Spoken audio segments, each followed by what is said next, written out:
법의학자를 전화로 연결해서 저희가 지금 상정하고 있는 이런 가능성들에 대해서 몇 가지 좀 여쭤보도록 하겠습니다. 판단하시는 데 도움이 될 것 같습니다. 대한법의학 회장입니다. 박종태 전남대 의대 법과학연구소장이 전화 연결되어 있습니다. 교수님 안녕하십니까? 네, 안녕하십니까? 네, 좀 여쭤볼 것들이 몇 가지가 있습니다. 혹시 저희가 지금 그 대담하고 있는 내용을 좀 들으셨습니까? 예. 예. 자, 우선 조금 전 저희 YTN의 특종 보도인데요. 자, 그대로 말씀을 드리면 목 부위가 심하게 훼손돼 있었다고 하고요. 얼굴은 네. 오른쪽 방향으로 심하게 돌아가 있는 상태였고 발견 당시에 그리고 현재는 목과 몸이 완전히 분리돼 있는 것으로 취재됐습니다.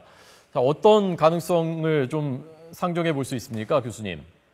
앞에서 말씀하신 모든 가능성들은 전부 염두에 두고 수사를 하긴 해야 될 것입니다. 그런데 이 시신의 경우는 이제 여러 뉴스들을 통해서 제가 직접 그 시신을 보지 못했기 때문에 정확한 답변은 어렵습니다만은 여러 그 언론 보도를 통해서 상당히 많이 훼손된 걸로, 즉 사후 변화가 생긴 걸로 알고 있습니다. 예. 구덕이나 들짐승들에 의해서 살점들이 다 뜯겨 나가고 또 그 외에 또 일부 부패도 되고 해서 온전한 시신의 모습이 아니라고 알고 있습니다. 그런데 목이 또 분리가 됐다 하는데 그게 과연 그때 당시 손상에 의한 것인지 아니면은 사후 훼손 과정에서 생긴 것인지 들짐승들도 있을 거니까요. 그런 것들도 또 구분을 해야 될 것입니다. 그래서 단지 시신에 나온 몇 가지 소견만 가지고 이게 타살의 가능성이 높다, 자살의 가능성이 높다 이런 이야기를 하기가 어려운 거죠. 네. 그리고 법학적으로 우리가 관찰한다 해도 이 하나만 가지고 모든 사건을 다 정리하는 게 아니에요. 네. 주변 상황들까지 다 종합을 해서 수사 내용들을 종합을 해서 결론을 내려야 됩니다. 예. 그 교수님이 지금까지 보셨던 사례들, 선례들 중에서요. 어떤 외부적인 충격을 따로 가하지 않았는데 시신이 자연 부패되는 상태에서 이렇게 심하게 훼손이 돼서 목과 몸이 분리될 정도로 그런 선례를 보신 적 있습니까? 네. 이것은 자연 부패가 아니에요.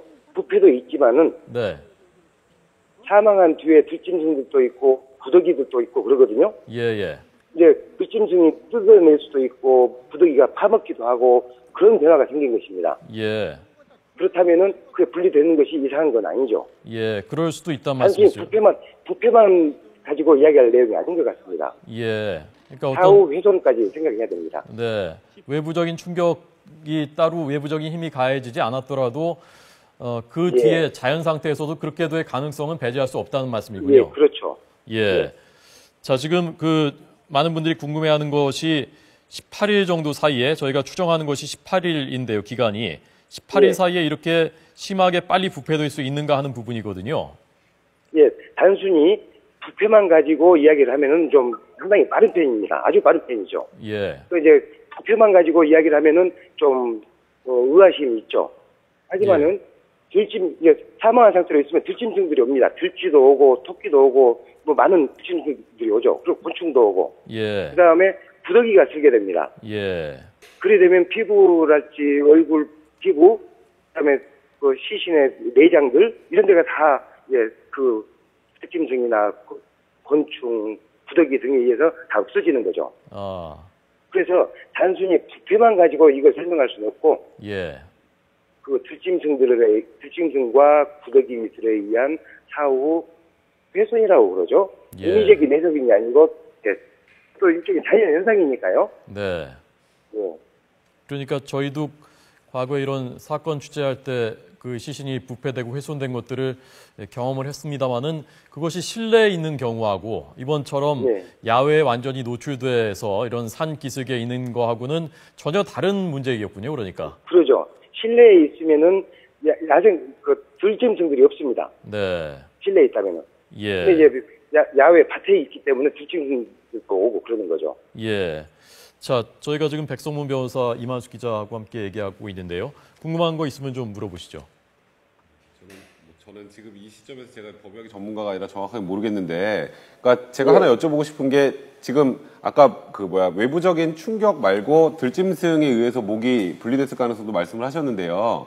근데 예. 그 부분은 그 사체를 보면 확인하실 수 있는 건가요?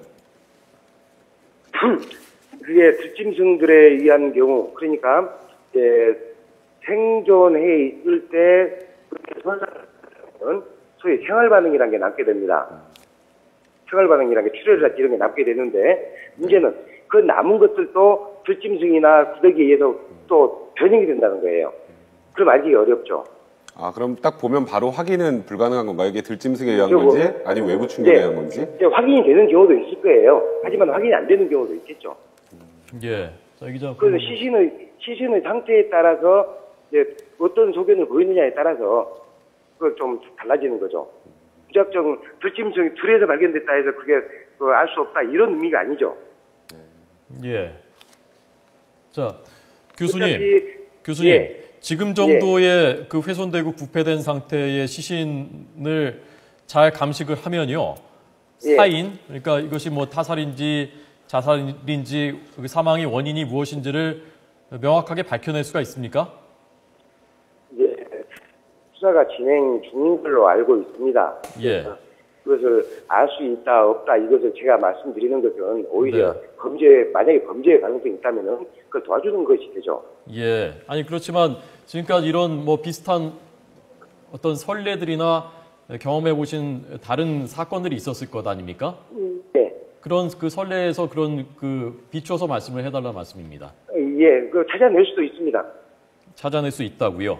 찾아낼 수도 있고 못 찾을 예. 수도 있고 아, 시신의 예. 상태에 따라 다른 거죠. 예. 알겠습니다. 들짐승이 구더기가 얼마나 훼손시켰냐에 따라 달라지는 거죠. 예. 저희가 혹시 교수님, 저희가 지금 못 짚고 있거나 간과하고 있거나 좀 이런 것은 지적을 해야 된다 하는 그런 뭐 말씀해 주실 것 없습니까? 저 앞에 좀 듣긴 했습니다만 많은 분들이 다양한 이제 가능성을 추측하고 그러시는데 이제 그 경찰들도 아마 그런 가능성들을 모두 염두에 두고 수사를 할 것으로 생각이 됩니다. 예. 근데 이제 언론에서 너무 그 어느 한쪽을 몰아가는 것도 실은 나중에 서로 공식적인 발표가 나와도 못 믿는 그런 상황이 되버릴 수도 있거든요. 네, 네.